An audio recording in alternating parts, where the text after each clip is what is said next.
What an intro. What an intro.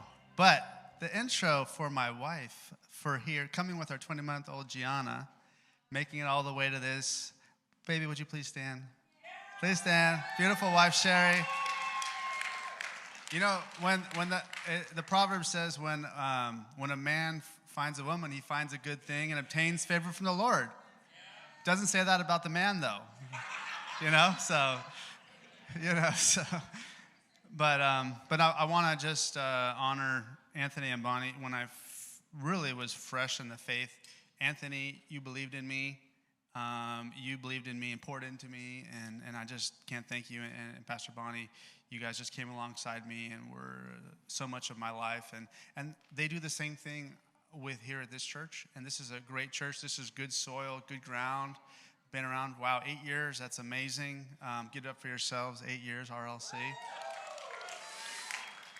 We got the Powell family here, the triplets, doing amazing things. We're at Pepperdine, USC, Loyola. We're just crushing it over here. APU, we're representing here, Talbot. So, got some great people here. And listen, I love your church. We've got, Nathan, the whole team. Been awesome. Pastor Mark and everyone's been just so gracious. So, I'm grateful to be here. It's family. I just love this church. And we're in a series called Kingdom Culture. And how many of you are enjoying this series? So now the kingdom culture stands in opposition to the culture of this world. And to give you some of my background, that's the culture of this world I knew all too well. Really, my life was about pursuing money and success. And in the early 2000s, I graduated from grad school and got into real estate finance and found success there very early. And I was earning an income where I thought, man, I had made it. Like, I could do what I want. I could drive what I want. I could wear what I want. I could put on the watch that I want. Then I started getting involved in nightlife and different things. But I was like, no, I made it. This is the world's definition of success. Because the world would tell you, if you search for the things of this world, your reward will be happiness and security. Doesn't it? Doesn't it say that? But what I found was the opposite. 2007, 2008, there was the financial crisis, and the place where I worked, either people lost their jobs or their salaries were reduced by 75%. I was one of those people where my salary was reduced by 75%. So I can no longer do the things I wanted to do, buy what I wanted to buy, do what I want, and my whole identity was gone. It was gone because I really found that I was pursuing money. I was pursuing success, material things, and I was pursuing what the world was telling me was the way to live. And I found it to be very empty. And because of that, I ended up in addiction. I ended up in alcohol and addiction. But thank God that he saved me. Thank God he saved me. I got radically saved. I got sober, got involved in the rooms of sobriety and Celebrate Recovery, and celebrated 16 years of sobriety last week.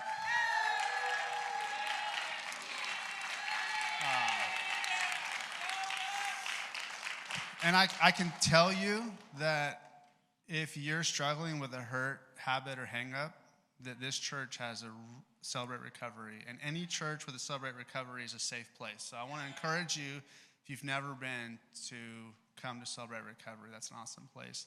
So much of my life is because of what CR has done for me. And so, God did a work in me. But then I had to figure out, your boy was broke. And what was he going to do? Okay, he's sober, he's pursuing God. What's he going to do? So I tried to go back into the legal market, tried to start my own law firm. That didn't work. I applied to Nordstrom. I was trying to work. Apparently, I wasn't good enough. They rejected me. I applied to Macy's. Never heard back. I don't know what it was. Maybe it was my style, because when I came to Oasis, it was 2012. I was still dressing like it was 2006. Everyone was wearing skinny jeans and everything, and I just wasn't, I wasn't with it at that time. But anyway, it was a tough period in life. I ended up getting a job in internet marketing, making 50 to 100 cold calls a day. What that is you pick up the phone and you call and ask people for business, and face a lot of rejection, a lot of this. But what I loved was God was doing something in me. And there's people who either didn't have a faith in Jesus or people who had a faith in Jesus and they kind of had fallen off. And I was encouraging them. I was influencing them. And I was like, I don't want to say I was a pastor there, but I was like a spiritual presence at my job. Even though it was a tough job, I loved coming to work to influence people. And I said, well, wait a second. Pastor Anthony is doing this full time. Is there a way to do this full time? And so I joined Oasis's internship program, met my beautiful wife, Sherry, there, and just felt this calling of God. I wanted to continue my studies, and I said, okay, I want to keep pursuing this. So I ended up enrolling in Talbot School of Theology, which is an amazing place, and still continue there part-time. I'm doing this. It's really slow now. You got a baby. It's one class at a time, and Sherry's been enrolled in here too, which is amazing, and she got a better grade in me than Greek, which she's so good. She's better in Hebrew too, I think, even though I'm Jewish, which is crazy. How does that happen? But but honestly, I just found myself not caring about money anymore. Like, I didn't care. I had no desire. Like, I was like, I don't really care what I drive. I don't really care about what I'm wearing. Like, I just want to serve God, and I want to love people, and I want to serve the church. Like, that was my life. So that was my volunteer life. I was serving at Oasis. I was doing this, didn't care about money. But in my professional life, it was kind of ascending. I ended up getting a better and better job. I ended up at Pepperdine. I got recruited to come to Oasis Church to be a service pastor and work in operations, which was an amazing experience. Got to work alongside my beautiful wife, Sherry, who was on staff at that time. And, I loved that it wasn't about money anymore. It just was not. It was about people. It was about God. It was about the Bible. And so I'm telling you this whole background because when I ended up coming off staff at Oasis, I just felt like maybe I was calling back in the business world. I ended up co-founding and starting a law firm and starting a business. Those of you that have started a business, I thought it was going to be really easy. It was actually really challenging. The first 3 years were so hard, and Sherry and I were like down to like the last dollars in the savings account at times. And I'm like, why did I leave a salary to go start a company on my own? I thought I was crazy. But in that time, what I did find is that I was in a way, like I said, a spiritual presence to clients and pastoring people through things and praying with people through things. And by the time 2019 come, we had like a real business. It was really doing well. And I was like, wow, this could actually be a way to provide for the family and be part of my calling. And I'd written a book at that time. And so like I'm trying to discern what the Lord's doing in my life and still active in recovery. And then 2020 hit, COVID hits. And so just really disruptive to a lot of our lives, disruptive to my business. And I remember very vividly being on a phone call with a friend saying, I don't know if I'm gonna be able to make like rent at Sherry and I's apartment, and I don't know what we're gonna do. He's like, hey, listen, I'll cover for you if something happens. So I was already preparing my like parachute to get out of all this.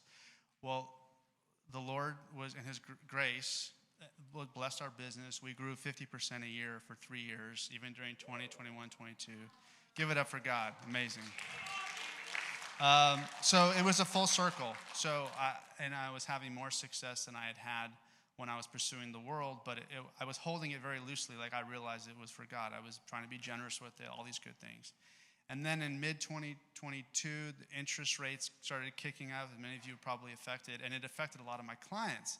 And so what happened was, business started to go back down. And so I had been through bankruptcy the first time I went through everything, and I didn't want to deal with that again. We had a baby girl who was just born last year in January who was in here, and I'm a new dad, and I'm just like, this is so stressful, and I don't want to go through this again. But something I think powerful happened. It's kind of like, then if you go to the beach and the tide comes in, and then when the tide rolls away, you see all the things on the beach you couldn't see.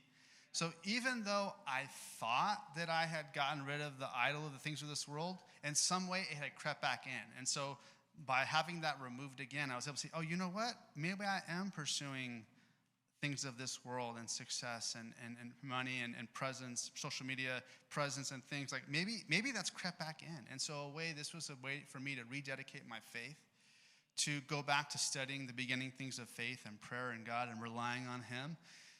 And taking the focus off of the things of this world. And so, maybe for you, it was been money, or maybe for you, your challenge was going through a sickness or a death in the family, or it's been a relationship, or it's been school, or it's been your family. But you're going through something, and you're thinking to yourself, I don't know how I'm going to make it through. And what I want to share with you is a secret that got me through these difficult times.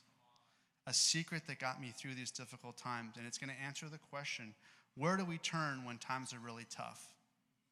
What do we let influence us in these difficult seasons? What are we supposed to seek in these difficult seasons? And what will be our reward when we seek it? And to find that answer, we're going to turn to the Bible. We're going to turn to a book that's written by a man named Solomon. Solomon was the son of David the king. And now David is specifically mentioned as being part of the line of Jesus. If you look at Matthew, that David was so important, he's actually mentioned in Jesus' lineage. And Solomon was considered one of the wisest men in the world. There's an actual account of God coming to Solomon in a dream and saying, what is it that you want? I will give you what you want. And what does Solomon ask for? He didn't ask for fame. He didn't ask for money. He didn't ask for power, success. He asked for wisdom. And God gave it to him. And God gave him great wisdom to lead his people. And Solomon wrote over 3,000 proverbs.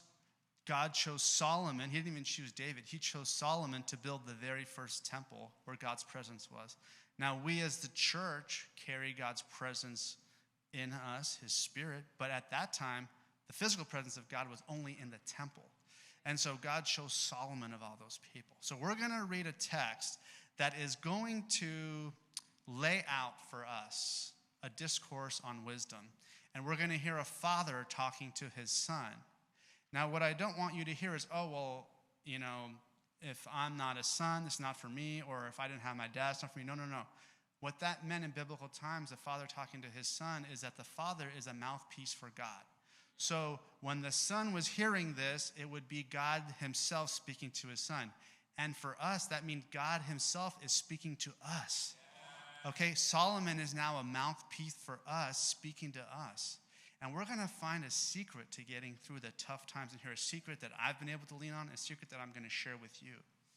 And so with that, what we're going to find out about this secret, which in the Hebrew is chokmah, it's wisdom.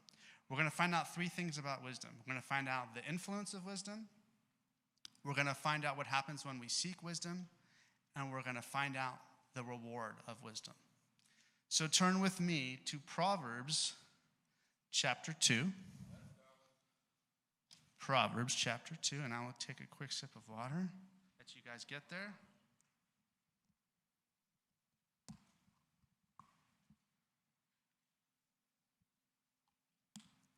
This is the word of the Lord. My son, if you receive my words and treasure up my commandments with you, making your ear attentive to wisdom and inclining your heart to understanding, yes, if you call out for insight and raise your voice for understanding, if you seek it like silver and search for it as for hidden treasure, then you will understand the fear of the Lord and find the knowledge of God. For the Lord gives wisdom. From his mouth comes knowledge and understanding. He stores up sound wisdom for the upright. He is a shield to those who walk in integrity, guarding the path of justice and watching over the way of his saints. So the first thing that we're going to learn about wisdom is we need to open our heart to the influence of wisdom. Now, what I was sharing with you, my background, it was intentional because I was showing you the things that my heart were open to. My heart was open to the world, open to the pursuit of money, open to the pursuit of success. But there's a very different thing that Solomon and God speaking to us, encouraging us to open our hearts to. If we look at the verse with intentionality, the first thing we'll notice is it says, my son, if. It's conditional. In the Hebrew, it's very conditional. If we do these things, then there will be a result. So the first thing we need to look at is what are those things we need to do. He says, if you receive my words and treasure up my commandments with you. So we're supposed to receive the words of God. He says later we're supposed to make your ear attentive to wisdom. So we're listening, we're being attentive, we're treasuring the words of God. We're storing them up. Now, in the Hebrew, when we talk about making your ear attentive to wisdom and inclining your heart to understanding, the idea in this verb is that we're actually causing our ears to listen. We're actually making our heart inclined to wisdom. And the way that word is defined in the Hebrew for incline, kivah, it is this idea of stretching out. You're stretching out because you're loyal to something. And in this sense, we're stretching our hearts out to wisdom. We're opening ourselves to the influence of wisdom. We're letting wisdom be the greatest influence of our life. So to give you an example, if I go back to in my time very early in my faith, being an intern, being at Oasis, being Silver Recovery, I remember I would have breaks and I was reading the Word of God. I had verses plastered all over my desk. I was on the metro train. I was reading a Bible, a spiritual book. I didn't have cable. I mean, I was just it was maybe a little extreme. That's all I was focused on. And I remember Sherry met me. She was like, "This guy's some kind of monk. This is kind of weird." So, but what my point was that I was so focused. That was my only influence. Okay, I was dressing like it was 2006 when it was 2012, but I was I didn't know what the world thought about dress that. That's where I was. So, but things creep because phones get more sophisticated. So I can get on social media. I can do news. I can do sports. I can do fantasy football. Not that those things are bad. They're not bad. It's just they're disordered. There's a theologian, Augustine, who said that really a lot of sin is just disordered loves. So it's I was putting the world's influence over God's influence at a certain point, and I started to fall back, even recently. And then it was just by happenstance. I'm taking this class in Hebrew, which I think Sherry's still doing better in me than that, which is crazy. But anyway, we're supposed to translate books of the Bible. We were going through Ruth, and then now we're going through Jonah, which is amazing. But I was staying up late at night to translate, and I'm just wiped out the next day. And I said, okay, you know what? I can't do this anymore. So out of necessity, I decided, well, when I get on a break, instead of going on my phone, I'm going to go just translate one verse at a time. I could tell you, something happened to me. It was brought me back to where I was with my first love. And I just found okay, on a break, on time, I'm going to make God and his wisdom my first priority. And so I started to reopen my heart again to the influence of wisdom. And I can tell you something changed, something happened to me in that time. And that's right around the time when, Pastor Anthony had reached out and said, hey, would you come speak to our church? I said, of course. God was doing something in me at that time. So the first thing to summarize we're going to do is we're going to open our heart to the influence of wisdom. The next thing we're going to do is we need to seek wisdom with passion and intensity. Seek wisdom with passion and intensity. So now let's look at verse 3. It says, yes, if you call out for insight and raise your voice for understanding. Okay, this is getting more intense. We're not just listening to wisdom. Now we're actually calling, we're crying out, we're praying for wisdom. This is a different level of intensity. Let's keep going. It says, now, if you seek it like silver and search for it as for hidden treasures. Whoa. This comparison. If you seek it like silver and search for it like hidden treasure, that's intense. Silver at that time was a very valuable, precious metal. Now, it wasn't like something where you just walk down the street and you find a silver bar. It was something you had to mine, something you had to smelt and put together. It was a process, so it required effort and work.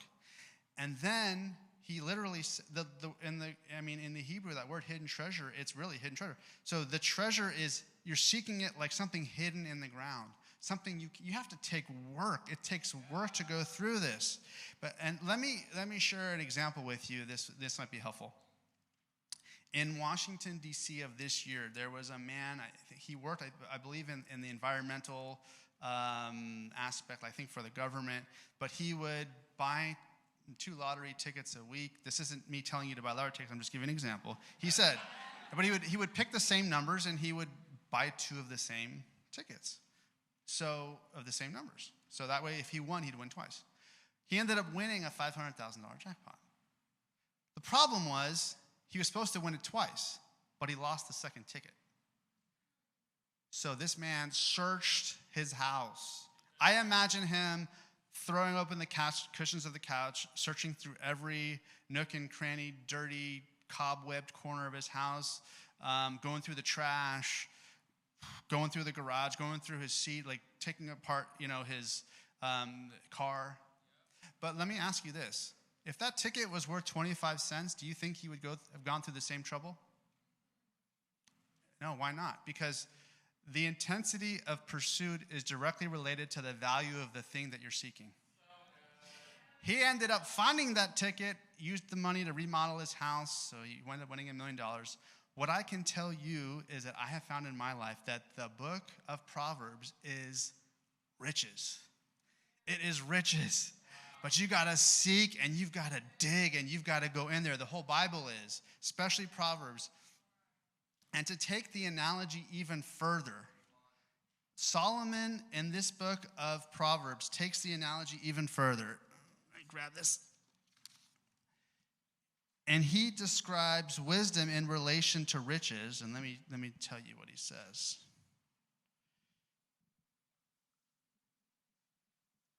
Proverbs chapter 16, he says, how much better to get wisdom than gold? To get understanding is to be chosen rather than silver. He says this in Proverbs chapter 3, blessed is the one who finds wisdom and the one who gets understanding. For the gain from her is better than gain from silver, and her profit better than gold. She is more precious than jewels, and nothing you desire can compare with her. Wow. So literally, there's a comparison that wisdom is more valuable than all the wealth in the world. And so when we have the view that wisdom has a surpassing value, you know what's going to happen? We're going to go on a search for it. We're going to go on a quest for it. And something is going to happen and change in our lives.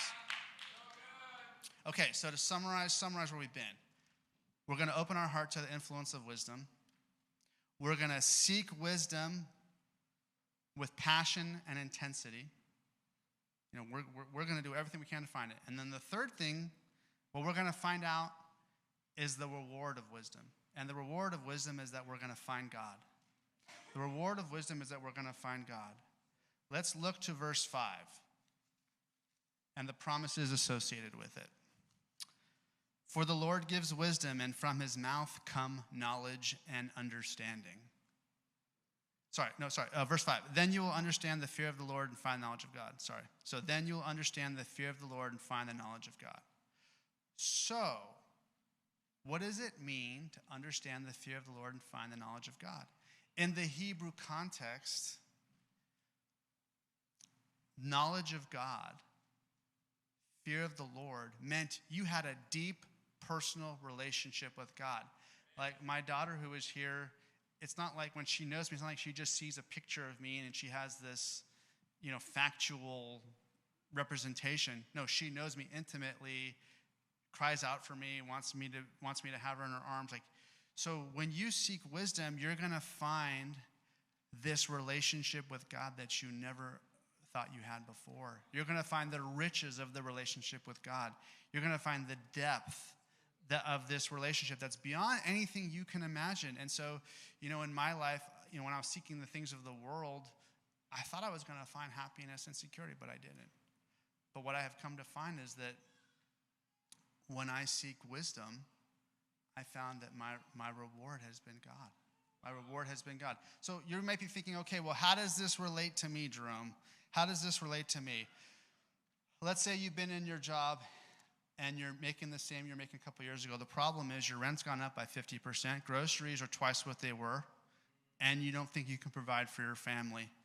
And so you join a life group here, or maybe you're in a life group and you're listening, and then somebody from the group shares with you Proverbs 3, verse 5 to 6. Trust in the Lord with all your heart. Lean not on your own understanding. In all your ways acknowledge him, and he will make your path straight. And you think to yourself, you know what? I'm in a really tough situation, but maybe my faith is something I haven't rededicated myself to. Maybe I haven't been trusting God. I'm going to trust God with this. I am going to search diligently through the book of Proverbs. I'm going to find wisdom for my life in this situation. And when you come to Proverbs, you come to realize there's these virtues that are exalted in Proverbs: honesty, diligence, hard work, integrity, generosity. And you think to yourself, okay, I'm in a tough situation, but I sought God's wisdom, and what God is saying is if I do these things, I'm living in kingdom culture, not the culture of this world. So you start to work harder. You show up on time. You're encouraging people at your job. You have a new passion for life. You have something's coming off of you that people are noticing. This energy is coming off of you that's from God.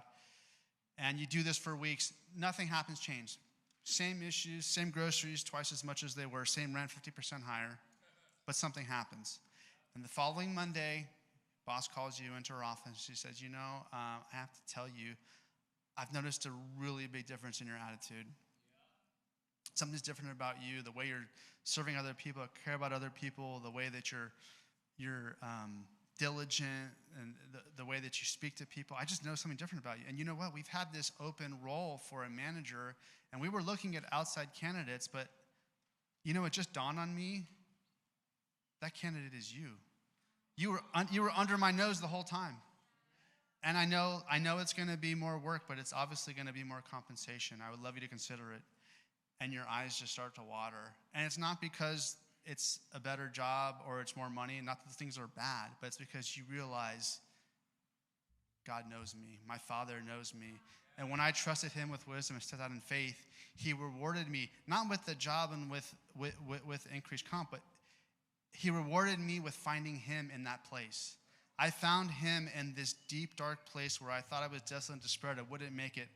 I actually found him there, and that's the reward. And so if there's one thing I want you to remember about this message today, it's this.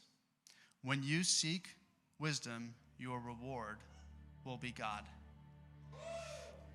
When you seek wisdom, your reward will be God. Don't seek your social media presence. Don't seek a bigger bank account. Don't seek your career. Don't just seek A's in school. Don't just seek a certain group of friends. Don't seek to dress a certain way or drive a certain car or wear a certain thing. Don't seek to live in a certain place. Don't seek to look a certain way. Don't seek to fulfill the expectations of others. Don't seek to run from your fears. Don't even seek ministry. Seek wisdom, and your reward will be God. Now, there's three types of people I want to speak to. Maybe the first of you is, Jerome, I hear you, but what I'm going through, it's not just money, it's sickness. There's been death. There's been addiction. There's been stress, bad relationships, tough family, things I'm going through, and I don't know how this applies to me. Well, let me just encourage you, God's going to meet you right where you are. Solomon, his father David, he wrote most of the book of what we call Psalms, and they're just prayers to God, where David articulates what's the truth of his heart to God. Just, here's what's in my heart. God, where are you? God, I cry out to you. He just goes there. So I encourage you, cry out to God, get through the Psalms, help them articulate where your heart is with God. Do that. There's a second group of you that's like, Jerome, okay, this is my silver bullet. If I just do this, it's going to fix everything in my life. Okay, love that zest and that zeal, but no, this is a long-term process. You got to dig into the Bible, dig into Proverbs. There's so much wealth, there's so much wisdom in there. It's a lifetime. And so I want you to have staying power to not just do this for a season, but for your life. And so maybe for you, that's a proverb a day. You can start today in Proverbs 17, the 17th day of the month, and go, there's 31 Proverbs, go through every month. Or you can start at Proverbs 1, however you want to do it. Start with a proverb a day, dig into that. Then there's a third group, and you're just saying, Jerome, I've been in ministry for a long time, or I've been in the church for a long time. I know the Bible back and forth. I don't know what else is in there. Well, let me give you an example. If you were playing college baseball, you were learning how to hit a 90-mile-an-hour fastball. That's fine. But maybe God's now taking you to the pros. You got to learn how to hit a 100-mile-an-hour fastball. So you need somebody that can show you who's been further along in the faith. Now, for me, by going to Talbot, I was exposed to all these amazing men and women in the faith who are further along with me that I could learn from. So maybe for you it's school, but maybe for you it's someone in this church. Maybe for you it's a mentor. It's somebody in your family, somebody further along in the faith that can help show you the depth and the riches that's available to you. And so I want to pray. Lord, I thank you for your word. Thank you for your wisdom. Help us to open to its influence in our lives, that it would be first priority. Help us to seek it and search for it. Make it surpassingly valuable of anything else that's going on in our lives. And Lord, let us cherish the reward that is you when we do find it. Give us your spirit of wisdom, that the Spirit be over Oasis Church, that the Spirit be over Pastor Anthony and Bonnie, Spirit over the staff, your Spirit of wisdom over the servants, over all the things that are happening, this volunteer party, the Thanksgiving, the youth, everything that this church is touching. Let your wisdom fall and pour out into this church, into these people here today. And if I may, there's just one more group I want to speak to. Now, with every head bowed and every eyes closed, you're listening here today and you're saying, Jerome, like, I hear this message, but I have to admit, like, I don't have a personal relationship with Jesus. Like, maybe you went to church at one time, maybe you never grew up with it. But if I were to ask you today, do you personally have a personal relationship with Jesus? You would say you don't, but you want one. So with every head bowed and every eye closed, if that's you and you're saying, hey, Jerome, this is the first time I've ever done this, I want to have a personal relationship with Jesus, would you raise your hand right now? Again, every head bowed, every eyes closed. Okay, awesome. I see those hands. If you guys would keep your hands raised, if you would look at me, everyone's eyes closed, heads bowed, if you would look at me, those of you raise your hands. This is the most important thing you could ever do in your life today. What you've done, you will never forget this day. So would everybody now repeat after me? Lord, I need you. I need your wisdom. Will you come into my heart? Will you forgive me of my sins? I believe you died. I believe you were buried for my sins. And you were resurrected to give me new life. I trust you in Jesus' name. Amen.